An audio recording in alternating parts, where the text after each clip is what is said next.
পৃথিবীটা এখন অনেক সুন্দর। জীবন পেয়েছে তার মানে তোর কারণে।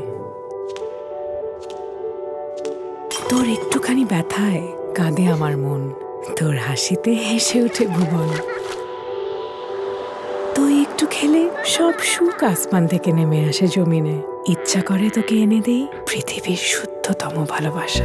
ACI Pure Fortified Rice, এতে আছে zinc, vitamin A, vitamin B1, B12, folic acid ও আয়রন, যা শিশুর শারীরিক বৃদ্ধি ও মানসিক বিকাশে সহায়তা করে। এখনও বাংলাদেশে প্রায় 30% শিশু অপুষ্টিতে ভোগে। আসুন সচেতন হই। ACI Pure Fortified Rice, সুস্থ শিশুই আনবে সুন্দর আগামী।